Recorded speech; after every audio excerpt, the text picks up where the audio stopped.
In November, the defense startup Anduril Industries released its latest autonomous weapon systems, Roadrunner and Roadrunner M.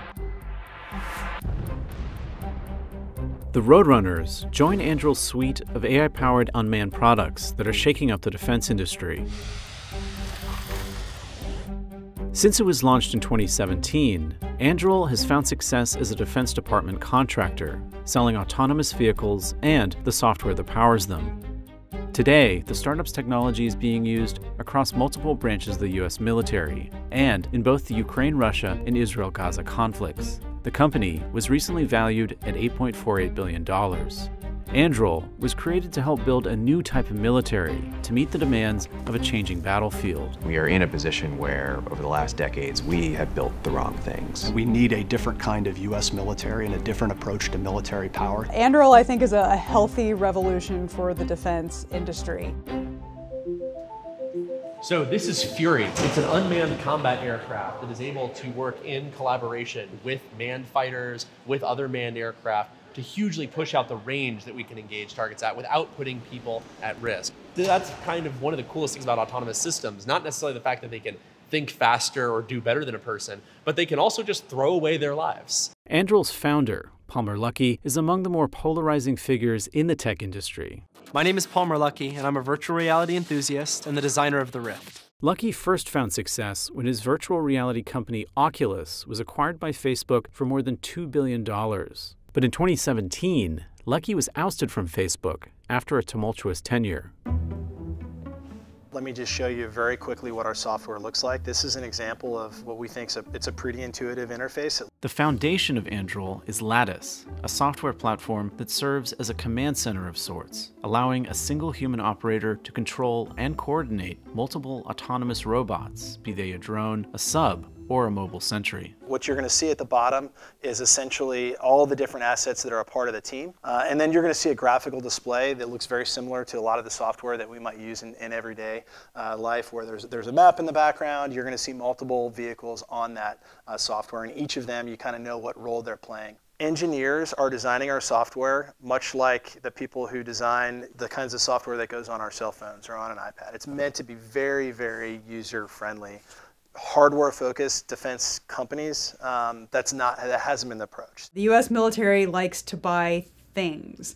The whole contract mechanism is set up to buy things. And just now, I think, generationally, culturally, they're starting to catch up to the idea that a software package can be just as powerful as the thing that it comes in. But Anduril's tech isn't the only thing that sets it apart. The startup is also pursuing a business model that borrows a lot of inspiration from the tech world. The way that the traditional defense, really large defense companies are set up, when they take risk, the market actually frowns upon that risk being taken.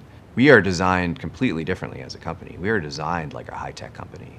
The set of investors that we have, and ultimately, hopefully when we're a public company, it is expected that we take risk on.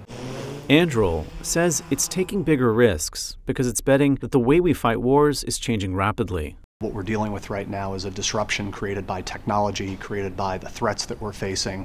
Anduril's chief strategy officer, Christian Brose, likens this alternative to the Moneyball system, described in Michael Lewis's book of the same name. You guys are talking the same old nonsense. We got to think differently.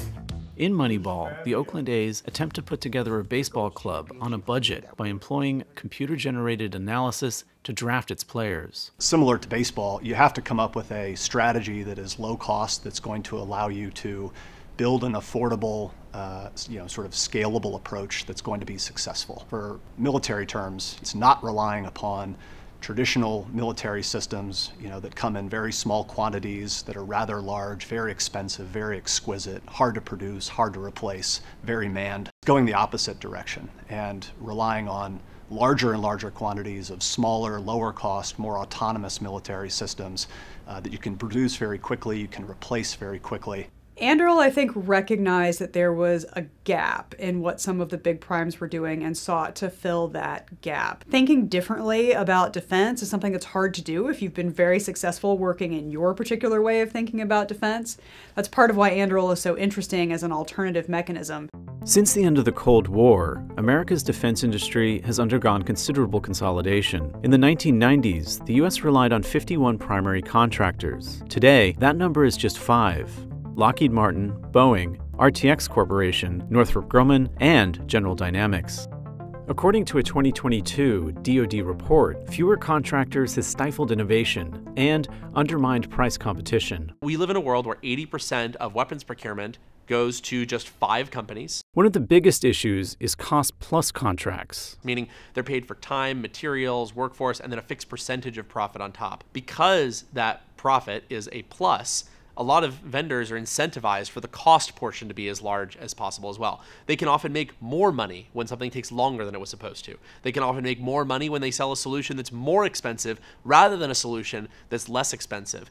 And this wouldn't be a huge problem if there was real competition. Anduril is carving out an alternative pathway to secure DoD contracts by buying up smaller startups and small to medium-sized businesses. So when Anduril looks at buying companies, we typically want to buy companies that are quite far along building something that is differentiated, that is far ahead of what we have, and that would be difficult for us to catch up with. And so what it really comes down to is, do they have something that will become much more valuable when paired with our core product, which is Lattice AI?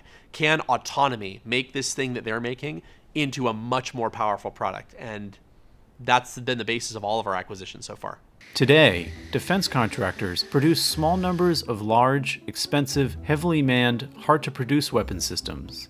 The so-called Moneyball Military that companies like Anduril are working toward will be made up of large numbers of smaller, lower-cost, autonomous systems. I don't think that Anduril will ever be able to completely replace one of the prime contractors.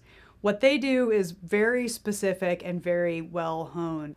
We unfortunately are in a very uncertain world where great power competition is a potential, it's happening right now, and that great power conflict is a potential that we all have to deal with. And in that kind of world, the prime contractors are going to be necessary to build those huge defense systems. The large primes are struggling to do things the way Anduril does because they're publicly traded companies with an existing investor class that invested in them to be a certain type of company.